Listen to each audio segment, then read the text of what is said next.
This week, President Trump signed 4 more executive orders to reshape the U.S. military, including banning transgender service members from enlisting and serving openly in the armed forces. The order, titled Prioritizing Military Excellence and Readiness, reinstates a policy from the president's first term and repeals a policy by President Joe Biden that allowed trans people to enlist and receive insurance coverage for transition-related medical care. The Defense Department now has 60 days to update its military medical standards, but it's unclear just how quickly transgender service members could be ejected.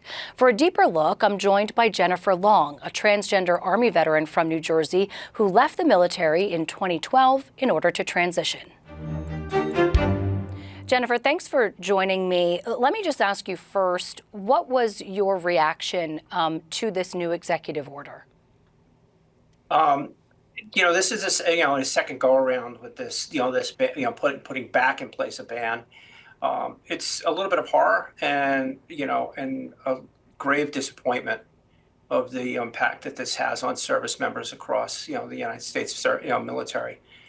It's not a good story, and it's not going to go a good ending, and it has a deep ripple effect across our society. What stood out to you specifically, either about the language, what's included, what's not included? The first go-around, as you mentioned, there was a waiver program, although the data that I double-checked shows it was not really used. What stood out to you?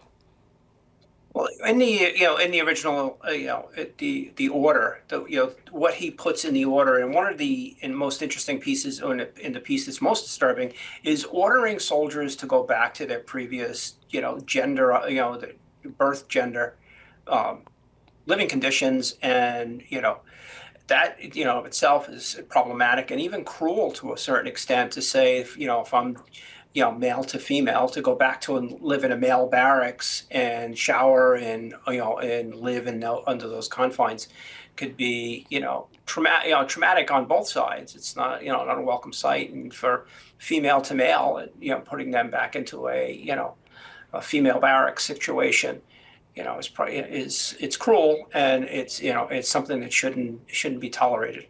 You served, as I understand, multiple tours overseas in the Middle East, but you retired because you wanted to transition and you were ready for that.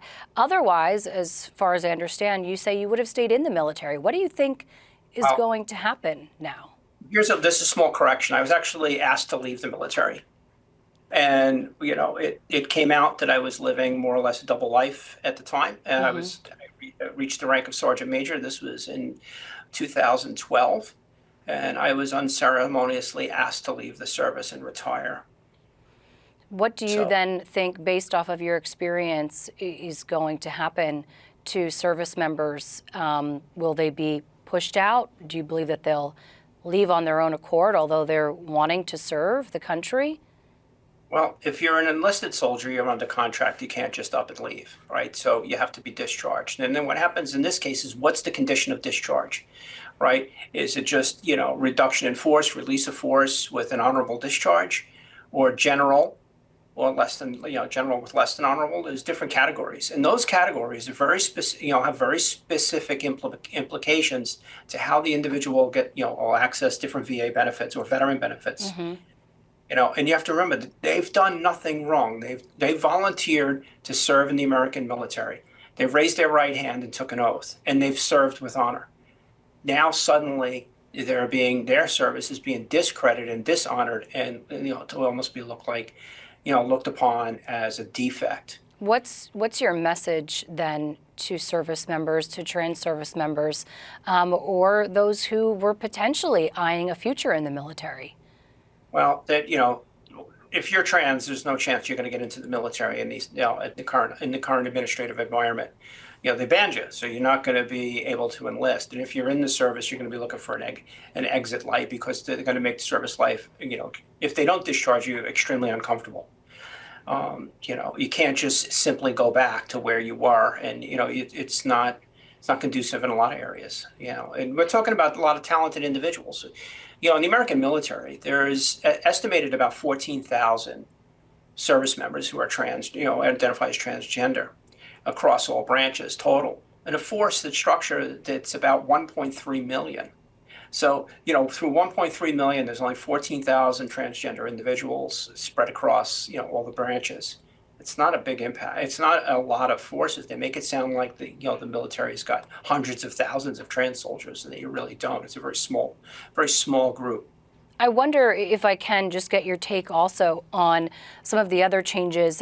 For example, new Secretary of Defense, who was sworn in this weekend, Pete Hegseth, and their ability to lead this, massive department. Well, I served with Pete Hegseth during my tour in Guantanamo Bay in 2004, 2005.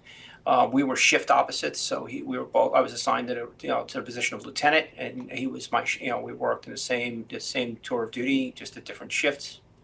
He was a young officer at the time, a young lieutenant, and so he was not a bad officer, but in retrospect to where he is today, I mean, he was a junior officer even in his military career. So he never had a lot of experience leading large forces or anything on an international stage. So when you bring that into Secretary of Defense, he's light on overall global experience and military-wide experience, which could be a problem. But more importantly, the overarching piece is his convictions that he has and open biases towards women in the military and trans folks that that I think is going to work against him. It's he's come out and he's tried to soften the tone when he was pressed, really hard during the Senate Hearing Commission, but he feels strongly against women open service, in combat roles, and for transgender service members in general, he just wants them out. He thinks it's going to affect readiness in some way, and it's really readiness isn't affected by male or female or trans. It's really has to do with the equipment, the training, the leadership. Has the biggest effect on unit readiness. Jennifer Long, thanks so much for your time today. You're very welcome. Thanks for having me on today.